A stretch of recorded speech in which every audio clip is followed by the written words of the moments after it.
మాట్లాడాలని సైలెంట్ గా ఉన్నావు. మెటీరియల్ పోగేసుకుంటున్నాను. క్లాస్ పీక్తావా? ఇంచుమించు అలాంటిదే అనుకో.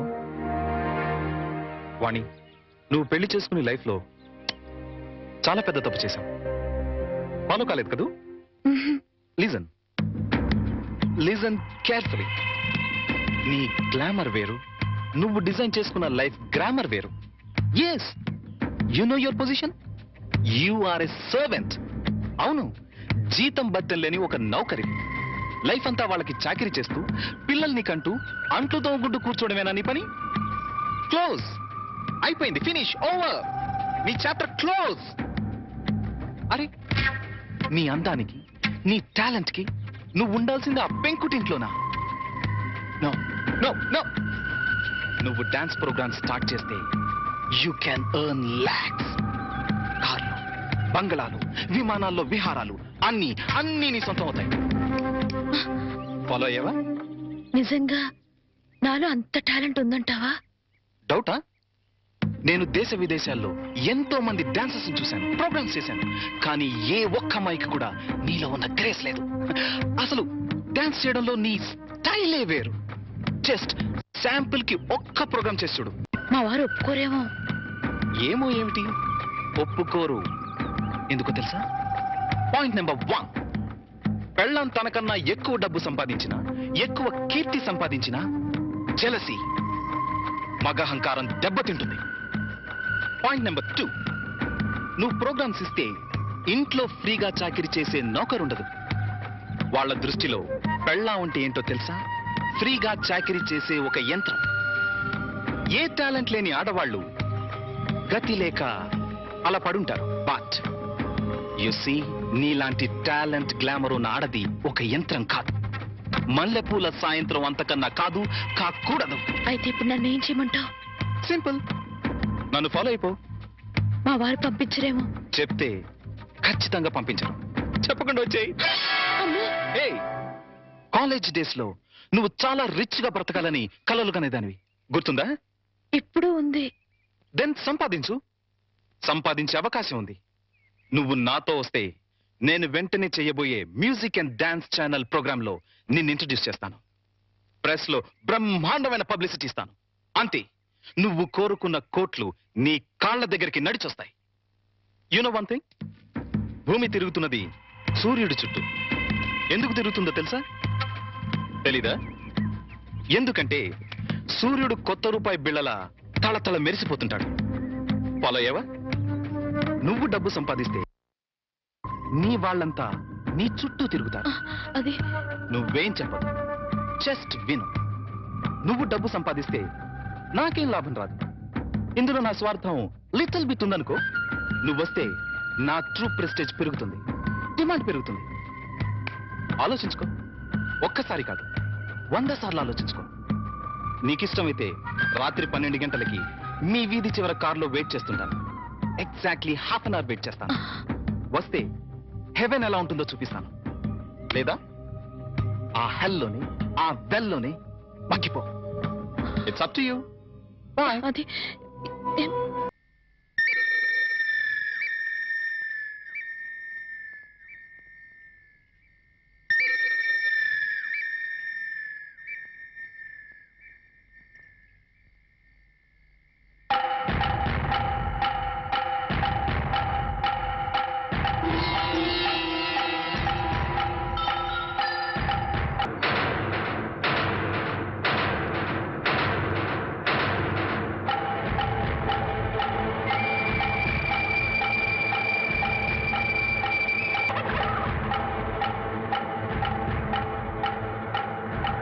Very good Vani, very good.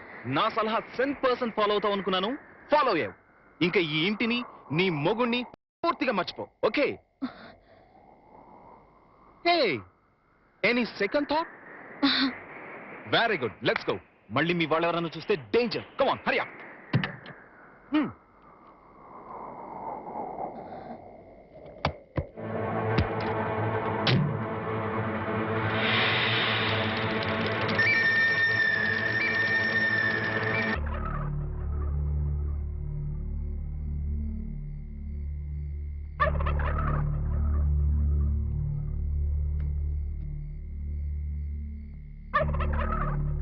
అట్టా చూడకండి బాబు, ఆకాశానికి దిష్టి తగులుద్ది.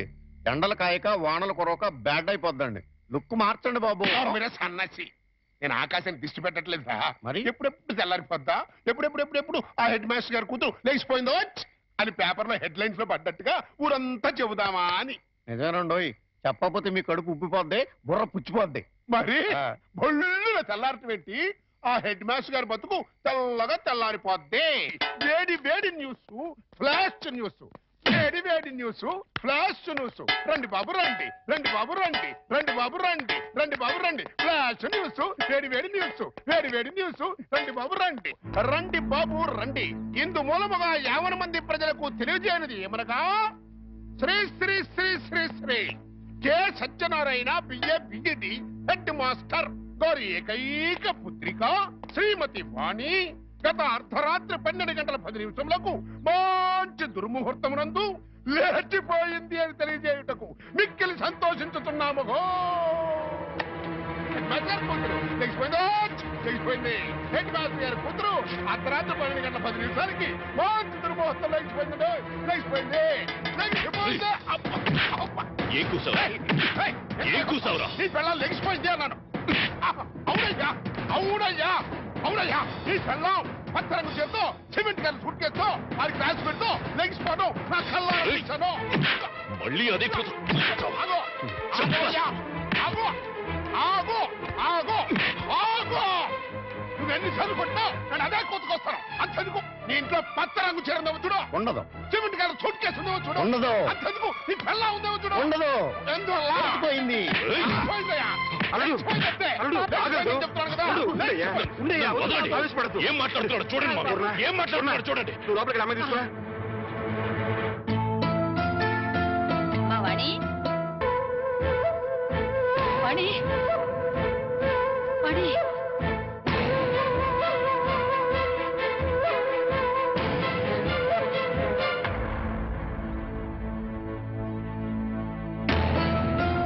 పూర్ణ, అమ్మాయిది ఏమండే ఏమండే చూశారు కదా మొఖం లెగిసిపోయింది రోజు నేను చెప్తుంటే ఒక్కళ్ళు కూడా నా మాట పట్టించుకోలేదు కదా. ఏమండి మాస్టరు, తమది పరువు మర్యాద గౌరవం వంశ ప్రతిష్ట గల కుటుంబం కదా. నానా నేను లెగిసిపోతున్నాను అని మాస్టర్ పర్మిషన్ తీసుకుని లటక్కలు కారెక్కింది అనుకున్నా. ఇంకా నయ్యం నా కొడుకు చేసుకున్నాను కాదు, నీ కోడలు లెగిసిపోయింది రో అంటూ ఈ తతంగం మొత్తం నా కొమ్మ ముందుండేది. మాస్టరు గాడి గ్రేట్ అండి. బాబు, ఏ చేతులతోనే నీకు కాళ్ళు కడిగి కన్యాదానం చేశాను. అది ఇప్పుడు ఎక్కడున్నా సరే వెతికి పట్టుకుని ముక్కలు ముక్కలుగా నరికి ఆ రక్తంతో మళ్ళీ నీ కాళ్ళు కడుగుతాను. అడ్డు తప్పుకో. మామయ్య, వాణిని చంపితే పోయిన పరువు తిరిగి వస్తుందా? రాదని తప్పు చేసిన దాని వదిలేమంటావా? చేసిన తప్పుని సరిదిద్దుకునే అవకాశం ఇమ్మంటున్నా. అంటే హెడ్ మాస్టర్ గా మీరు ఎంతో మంది పిల్లలు ఎన్నోసార్లు తప్పు చేస్తే క్షమించుంటారు, లేదా ఏది తప్పో ఏది ఒప్పో చెప్పి వాళ్ళని బాగు చేసి ఉంటారు. అలాంటి మీరు అది పిల్లల విషయం, కానీ ఇది వాణి పసిబిడ్డకి తల్లైనా ఇంకా పసితనం పోలేదు. కార్లు బంగళాలే జీవితమని భ్రమలో ఉంది. ప్రలోభానికి గురై ఆశలకు ఎరై వెళ్ళిపోయి ఉంటుంది. నేను వెళ్ళి నచ్చ చెప్పి వాణిని తీసుకొస్తాను. బాబు, రెండు చేతులు ఎత్తి నమస్కరించాల్సిన సంస్కారం నీకున్నా నాకు అర్హత లేదు. సాధారణంగా బిడ్డలు తప్పు చేస్తే తల్లిదండ్రులు క్షమిస్తారు, కానీ ఇంత అవమానం చేసిన వాణిని నువ్వు క్షమిస్తున్నావంటే నువ్వు దానికి భర్తవే కాదు, తల్లివి, తండ్రివి, దైవానివి. ఇలాంటి భర్తని పండంటి బిడ్డని వదులుకుని వెళ్ళినది బాగుపడదయ్యా. వద్దు, నువ్వు వెళ్ళొద్దు. నువ్వు వెడితే అది నేను అవమానిస్తుంది. అవమానించినా అభిమానించినా వాణి నా భార్య. అప్పుడు ఇంకా చులకనైపోతావు బాబు. నలుగురు చులకనగా చూసినా హేళన చేసినా అది నాకు అనవసరం. నాకు కావాల్సింది నా భార్య. ఏదో భ్రమలో ఉన్న నా భార్యని సరైన దారికి తీసుకురావడం భర్తగా నా బాధ్యత. వస్తాను. ఏమండి, అల్లుడెళ్ళి రమ్మంటే వాణి తిరిగి వస్తుందా? తప్పు తెలుసుకునేది వస్తే దానికి మరో జన్మ వచ్చినట్టు రాకపోతే జన్మ ఉన్నా చచ్చినట్టు.